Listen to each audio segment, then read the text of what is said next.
بسم الله الرحمن الرحيم.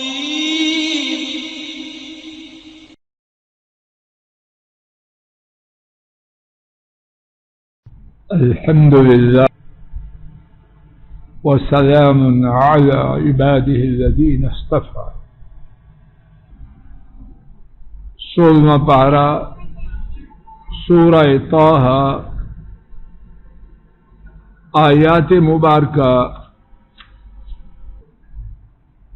22 سے 35 تک آپ حضرات و خواتین نے پڑھی۔ اللہ مالک کی توفیق سے پہلی 2 آیات مبارکہ سے بات کا آغاز کرتے ہیں۔ الفاظ شریفہ کے معنی وَضْمُمْ اور ملائیے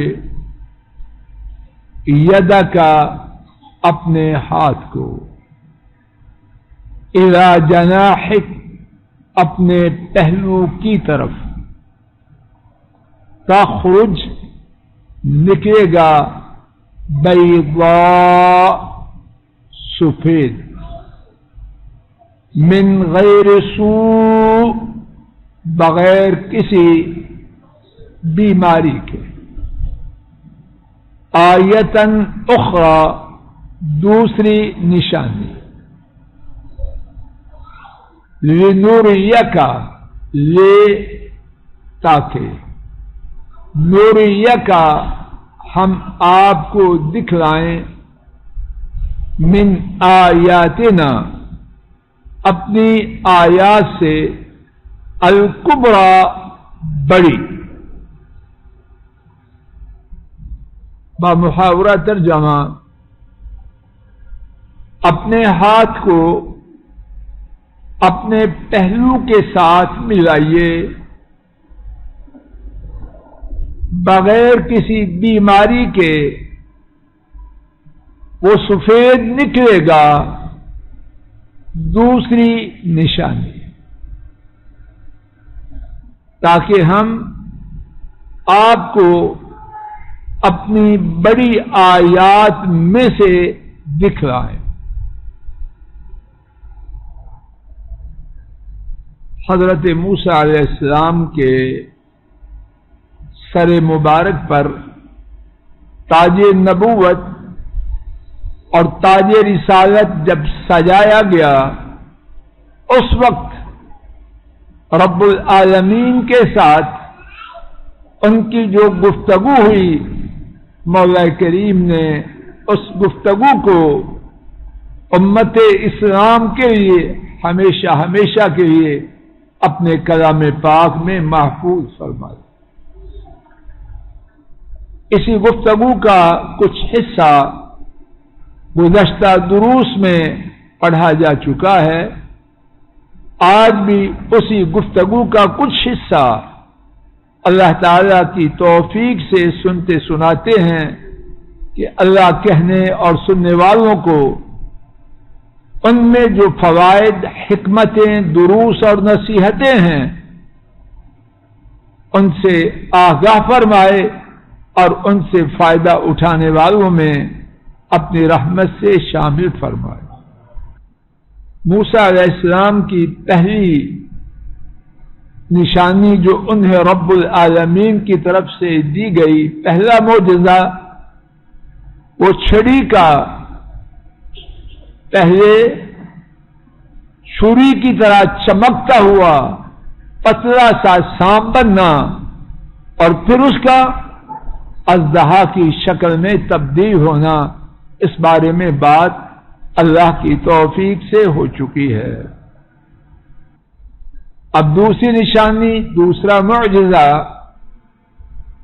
بازو کو، ہاتھ کو اپنے پہلو سے ملائیں، چمکتا ہوا سفید، بغیر بیماری کے، پھلداری نہیں، اس میں بھی ہاتھ میں سفیدی آتی ہے، وہ نہیں، بغیر بیماری کے سفید نکل آئے، دوسری نشانی ہے۔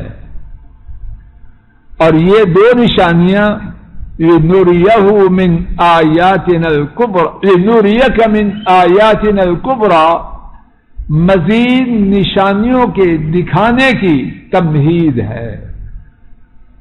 رب ذوالجلال موسیٰ علیہ السلام کو بشارت دے رہے ہیں کہ آپ کو میری طرف سے معجزات کا عطا فرمانا ان دو نشانیوں پہ نہ رکے گا، اس کے بعد بھی نشانیاں۔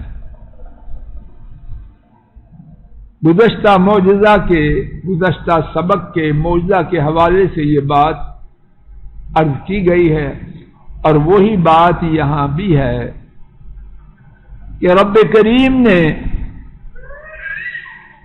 جتنے معجزات حضرات انبیاء علیہم السلام کو عطا فرمائے ان میں ان کی بڑی شان ہے، اور یہ جو بات ابھی عرض کرنے لگا ہوں معاذ اللہ، اس میں سابقہ انبیاء کی تنقیص کرنا، ان کی شان میں کمی کرنا معاذ اللہ اللہ نصیب نہ کرے۔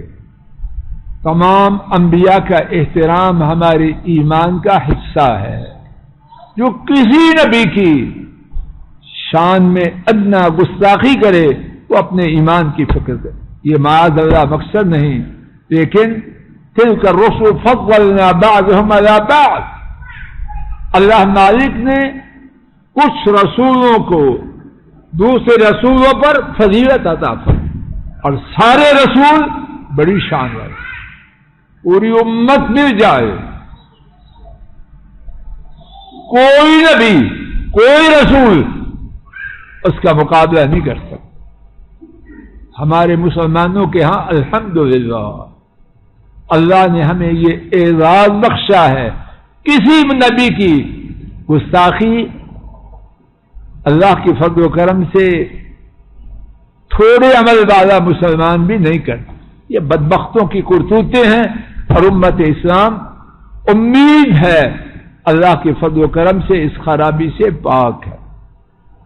تو جو تقابل عرض کرنے لگا ہوں موسیٰ علیہ السلام یا دیگر انبیاء کی تحقیر کے لیے نہیں، اللہ اس سے پہلے فوت کر، لیکن یہ اللہ کی کرم نوازی ہے، جیسی چاہے ویسی فرمائے۔ ہمارے نبی کریم صلی اللہ علیہ وسلم کا معجزہ دائمی ہے اور انشاءاللہ رہے گا۔ کتنے بدبخت آئے اور آ رہے ہیں اور آئیں گے، اس کو مٹانے کے لیے رب ذوالجلال کے فضل و کرم سے ایک نقطہ بھی اس کا بدل نہیں سکتے اور نہ بدل سکتے ہیں۔ انا نحن نزلنا الذکر وانا له لحافظون، 14واں پارہ سورہ الحجر آیت کریمہ 9۔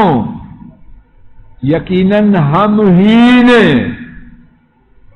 اس کو نازل کیا ہے، یقیناً ہم اس ہی کی یقیناً حفاظت کرنے والے ہیں، اور یہ چیلنج ہے۔ قرآن کریم میں اس کتاب کے حق اور سچ ہونے کے کتنے ہی چیلنج ہیں، ان میں سے ایک یہ ہے کوئی مائی کا لال اپنے خیال میں سورما آئے، ایک نہیں سارے آ جائیں، اس کتاب کو مٹا کے دیکھیں، نہ ان کے پہلے بڑے مٹا سکے، نہ یہ مٹا سکتے ہیں، اور نہ کوئی آندہ مٹائے۔ تو نبی کریم صلی اللہ علیہ وسلم کا معجزہ دائمی،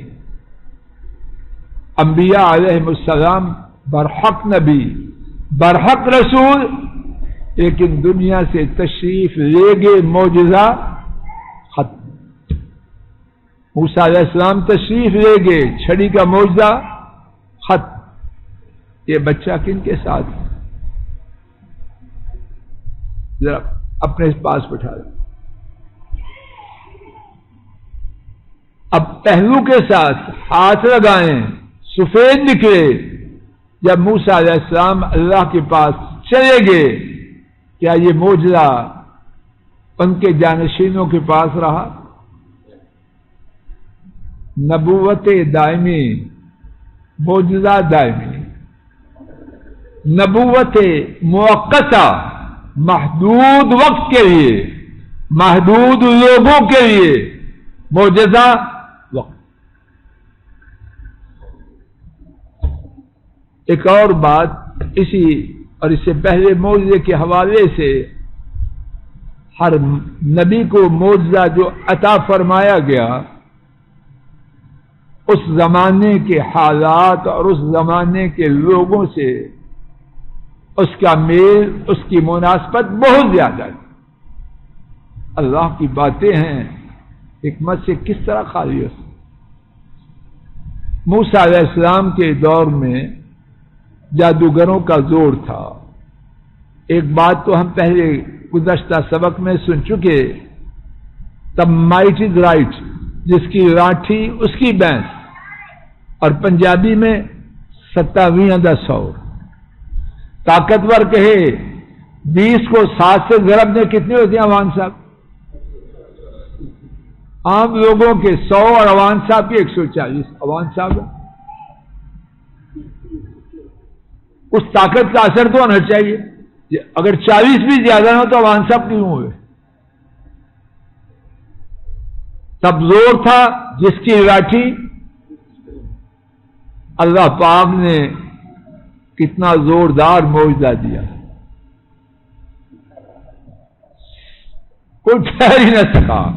فَأُلْقِيَ السَّحَرَةُ سَاجِدِينَ، جو ان کے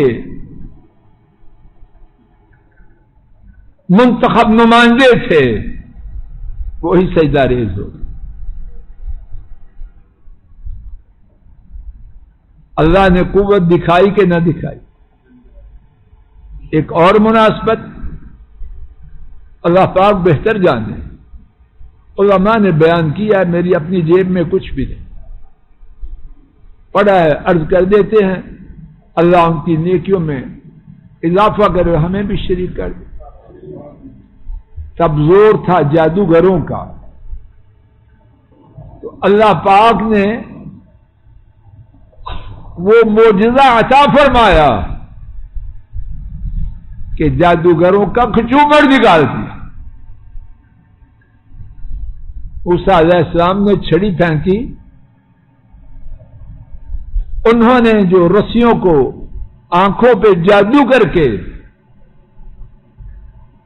سانپ دکھایا تھا، وہ تبدیل جادو میں چیز بدلتی نہیں، آنکھوں پہ جادو ہوا، اصل رسیاں ہی تھیں۔ تو جو حقیقی معجزہ تھا کہ چھڑی حقیقتاً اژدہا بن گیا، وہ سب رسیوں کو کھا گیا۔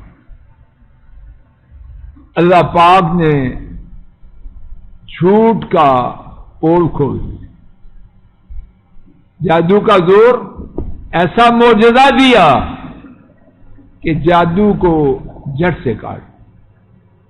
حضرت عیسیٰ علیہ السلام، علماء نے لکھا ان کے دور میں طب، آج کی زبان میں میڈیکل سائنس، ان کا بڑا زور، اللہ نے اس میں وہ کمال دیا، کوڑے کو ہاتھ پھیریں ٹھیک ہو جائے، مادرزاد اندھے کی آنکھ پہ ہاتھ پھیریں ٹھیک ہو، مردہ کو بِإِذْنِ اللَّهِ کہیں وہ کھڑا ہو۔ آج کہتے ہیں سائنس کا دور ہے، اور کس کس کا دور ہے ڈاکٹر صاحب؟ کوئی ابھی تک میڈیکل انوویشن کوئی ہے آج تک کوئی ایسی سائنس نکلی ہے کہ مردے کو زندہ کر دے؟ ہے ڈاکٹر صاحب؟ اور نہ قیامت تک انشاءاللہ نکل سکے، یہ معجزہ ہے۔ اب اور حقیقت بات یہ ہے کہ جو اہل فن ہوتے ہیں، کسی بات کے اخصائی ہوتے ہیں، اسپیشلسٹ ہوتے ہیں، جتنی علم کی قدر وہ سمجھتے ہیں دوسرے لوگ نہیں سمجھتے۔ جادوگروں نے جب موسیٰ علیہ السلام کے معجزے کو دیکھا تو سجدہ ریز ہو گئے، فرعون نہیں ہوا، باقی لوگ نہیں ہوئے، وہ حقیقت سمجھتے تھے جادو کی، اور حقیقت سمجھتے کہ جادو جو نہیں ہے وہ کیسے نہیں۔ تو موسیٰ عیسیٰ علیہ السلام اللہ نے وہ معجزہ دیا کہ طب اپنے وقت میں بلندی پر ہونے کے باوجود اس کی خاک کو بھی نہ پا سکے، اور ہمارے نبی کریم صلی اللہ علیہ وسلم کے زمانہ مبارک میں دور دورہ تھا فصاحت کا، بلاغت کا، مقابلے ہوتے، کن میں؟ بچوں میں،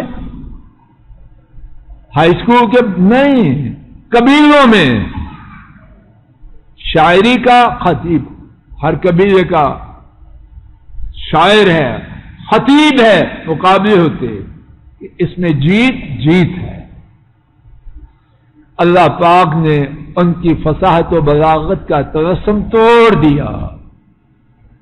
قرآن کریم کے مثل لاؤ، 10 سورتوں کے مثل لاؤ، ایک سورت کے مثل لاؤ، انا آتیناک الکوثر، اسی کا مقابلہ کرو۔ اور چیلنج یہاں تک نہ رکھا، مزید فرما دیا سارے جمع ہو جاؤ اللہ کے سوائے، اس کے مقابلے میں ایک سورت بھی نہیں۔ عرض کر رہا ہوں، ہر نبی کا معجزہ اس کے وقت سے مناسبت رکھتا۔ یہاں ایک تنبیہ، عام طور پر لفظ بعض لوگ لفظ بولتے ہیں معجزہ، یہ اللہ نے معجزہ دکھا دیا تجھے، معجزہ نبی کے پاس ہوتا ہے اور اللہ کے حکم سے ہوتا ہے، غیر نبی کے ہاں معجزہ نہیں ہوتا۔ ہاں اگر کسی نیک آدمی کے ہاتھ پر کوئی اچھی چیز دیکھیں جو عام حالات سے جدا ہو تو کہیں امید ہے کہ کرامت ہو، اور وہ بھی امید ہے، پتہ نہیں کیا ہے۔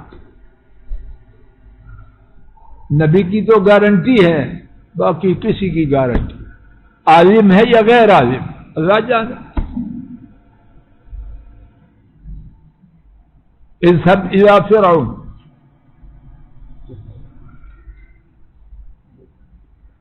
اذهب الى فرعون انه طغى، الفاظ شریفہ کے معنی جاؤ، اذهب جاؤ، فعل امر، الى فرعون فرعون کی جانب، انه یقیناً وہ طغى سرکش ہو گیا۔ بامحاورہ ترجمہ، فرعون کی جانب جاؤ، یقیناً وہ سرکش ہو گئے۔ اس مختصر سی آیت مبارکہ میں کیا کچھ ہے؟ اللہ کی کوئی بات دروس، عبرت و نصیحت سے خالی ہو سکتی ہے؟ توجہ فرمائیے، اور مجھ میں اور میرے ایسے نکموں میں بڑی کوتاہی ہے، لیکن مسئلہ تو مسئلہ ہے، میری کوتاہی سے بدلے گا تو نہیں۔ موسیٰ علیہ السلام کی دعوت کا آغاز اللہ نے کہاں سے کروایا؟ جی، اہل اقتدار سے۔ میں نہ دوں تو میری کوتاہی ہے، اور کوئی نہ دے تو دین تو نہیں بدلے گا۔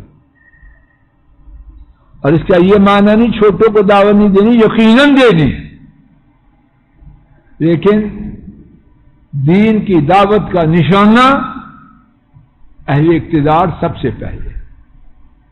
ہاں اگر کوئی سمجھتا ہے کہ اس کے بس سے باہر ہے، یہ الگ بات، لیکن انبیاء کی جو باتیں ہیں، ملا کا لفظ بہت زیادہ ہے۔ سرداروں کو اس سے یہ بات بھی معلوم ہوئی کہ اہل اقتدار کے پاس جانا اس میں کوئی قباح نہیں، لیکن کس لیے جانا؟ اپنے فائدے کے لیے جانا، یہ گھٹیا پن۔ عربی میں ایک محاورہ ہے اور میرے خیال میں بہت صحیح ہے، بہترین حاکم عالم کے دروازے پر ہے اور بدترین عالم حاکم کے دروازے پر ہے۔ پھر سن لیجیے، بہترین حاکم